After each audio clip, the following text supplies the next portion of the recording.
So,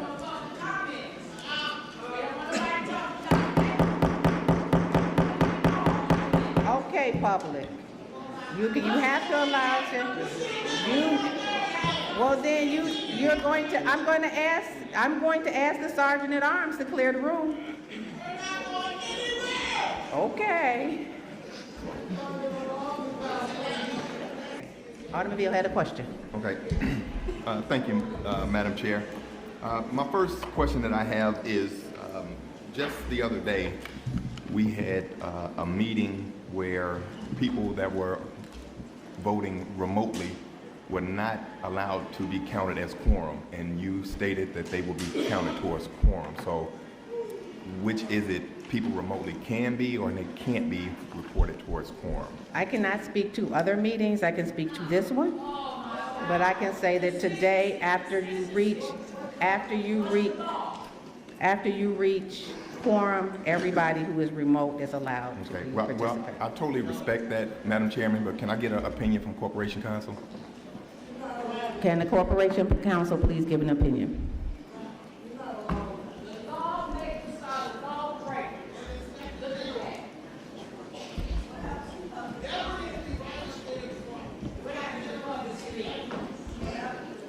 Mark Siegel, Assistant Corporation Counsel. Though I can't give a formal legal opinion, but I can tell you what the law states. What the law states is that remote members cannot be counted towards quorum, but may participate in the meeting provided that quorum has already been established. Okay, so they cannot be counted towards quorum.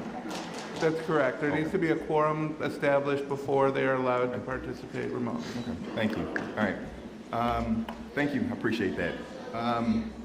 Secondly, you know, I'm just really, really perplexed that we have been actively trying to have a committee meeting and have dialogue and conversation about the ordinance to put the question of sanctuary city on the ballot.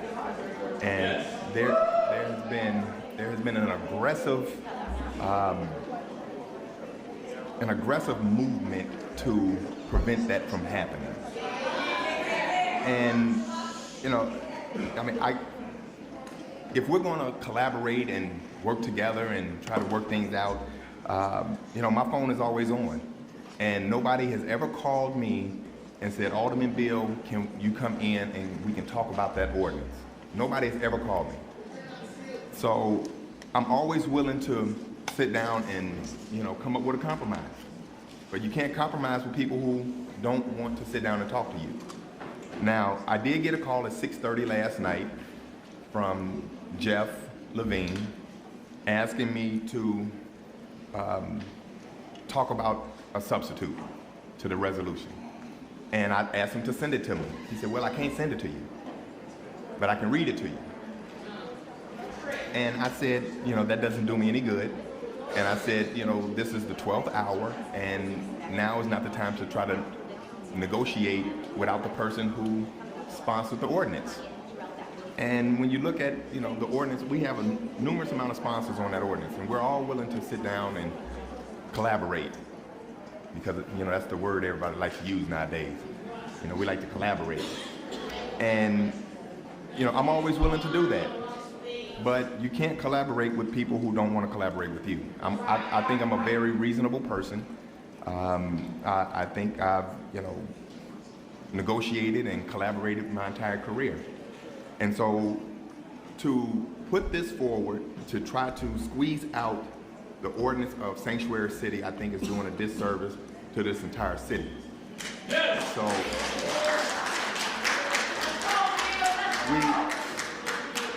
we would very much like to just have the people have a voice. The people have never had a voice on that particular ordinance or resolution. And we're spending a lot of money. We're spending a lot of money every single day. I think we're up to 40 million a month now, ladies and gentlemen. We're up to 40 million a month. And to shut people out from having a voice is not what this city's foundation was built on. At the same time, you're asking us to let the people have a voice on Bring Home Chicago. So you want that voice, but you don't want the voice on Sanctuary City. Now the difference is, the Sanctuary City, you all, is a non-binding resolution. It's just a discussion. It's to hear what the people of Chicago are feeling and thinking. But when you don't want the people to hear you, when you don't want the people to have a voice, you have chaos is what you see going on. That's why you're seeing the chaos in this city. Because you're trying to silence a voice of certain people that just want to be heard. And so my hope and thrust behind people here in this body is just give the people of Chicago a voice, you all. Give the people a chance to say yes or no. And we don't want people to be disenfranchised. And so I think that's what this is doing. I think this is really throwing fuel on the fire. And to not talk to the people who sponsored the ordinance, I think is a disservice. And this is part of the division that people are talking about. The division is not coming from the other side. The division is coming from inside. That's where the division is coming from. And so, ladies and gentlemen, if you all would just give the people a chance to say yes or no. That's all it is. And so I respectfully ask everybody to vote this ordinance down. Vote this ordinance down. And we can still today bring the Sanctuary City ordinance before this body by the majority of the members present to talk about it, put it on the ballot, and let the people decide what they want to do with their government. Thank you, Madam Chairman. Thank you. Thank you. Thank you, Chairman, and good morning, members of the Rules Committee. Hold on, Alderman, so we can hear you. Excuse me. Let the Alderman have his say. Again, thank you, Chairman, and yes, to the people in the gallery, we understand the frustration of public comment, but allow me to read what actually the substitute of this resolution states. The original dealt with whether or not the city of Chicago should open more mental health clinics. And considering that our mayor, Brandon Johnson, said that he was committed to opening more and was going to budget to doing more, there was no reason to even have this as a question. It was simply a tactic, as my colleague said, to squeeze out the original question that was proposed: shall Chicago remain a sanctuary city? Now, ladies and gentlemen, the substitute question is as follows.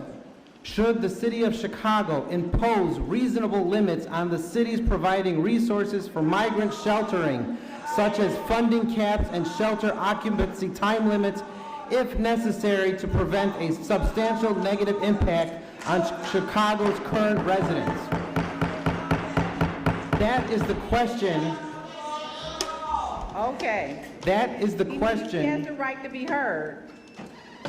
Oh, I don't think they're mad at me.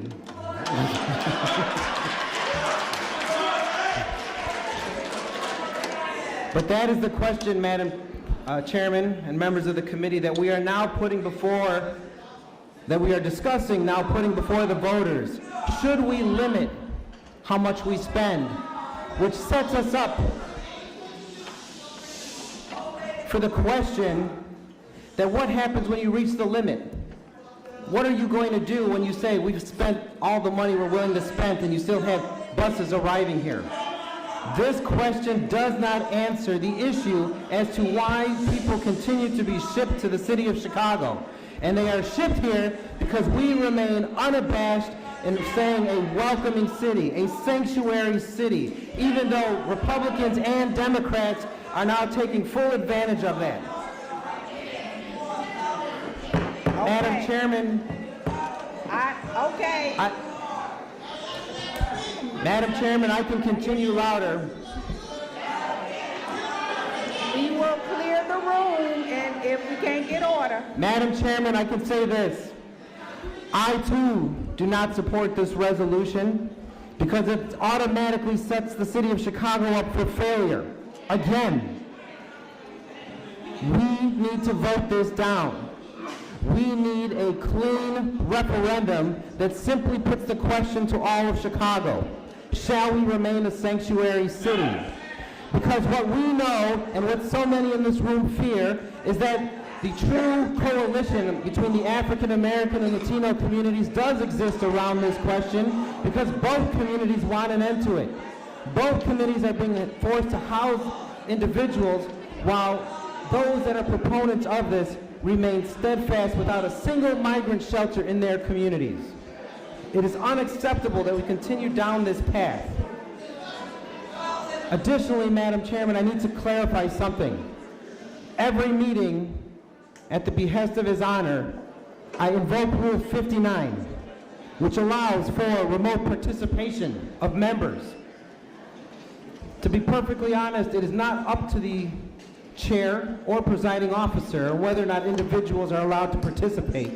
It is up to the majority of those present here physically to issue a motion to allow those individuals to participate and count towards quorum, which did not happen. So if we want their voices to be heard, we must first incorporate a motion to bring them into this meeting officially in accordance with Rule 59, because we do have a quorum of bodies here present. Their participation is only as a spectator up until this point, unless we grant them permission otherwise. They've been granted already, Alderman Lopez, by Alderman Dow. Are there other questions? Alderman Napolitano. Thank you, Madam Chair. What really gets me about this situation right now is about 4 weeks ago we posed a simple question to be on the referendum. Simple question. Do you, as a resident of the city of Chicago, believe that we should remain a sanctuary city? It's a simple question.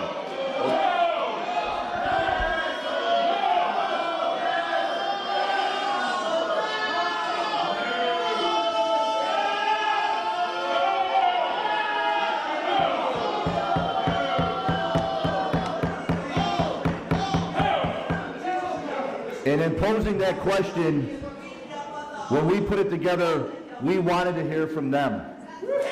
We wanted to hear from everybody outside of City Hall. In 4 weeks, we've had everything done to keep this question off a referendum.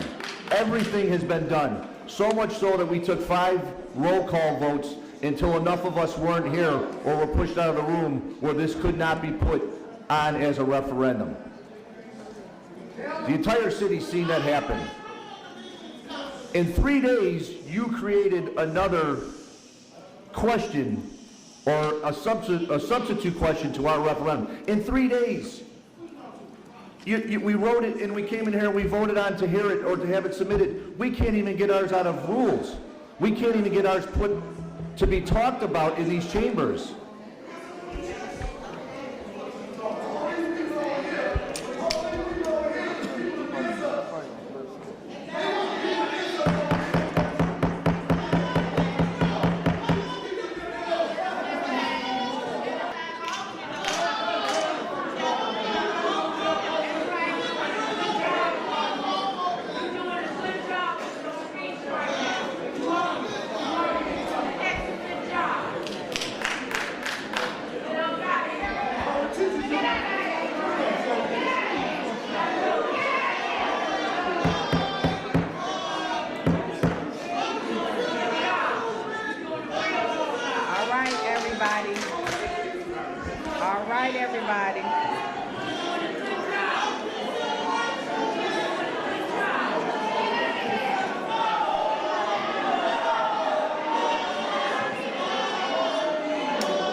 Napolitano, go ahead. Alderman Napolitano, go ahead.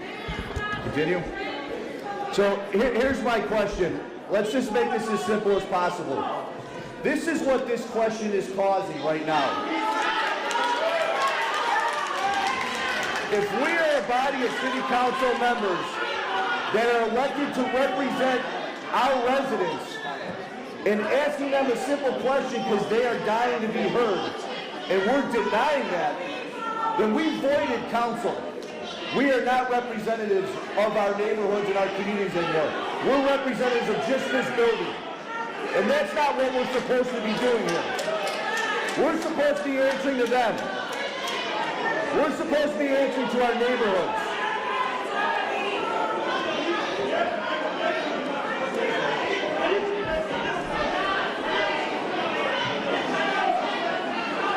Okay, let's clear the room, Sergeant at Arms. Please clear the room.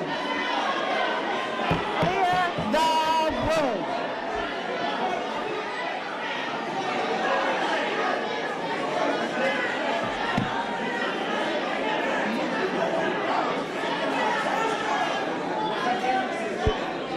We're going to stand at ease for 5 minutes while the Sergeant at Arms clears the room.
Ladies and gentlemen, can I have your attention, please?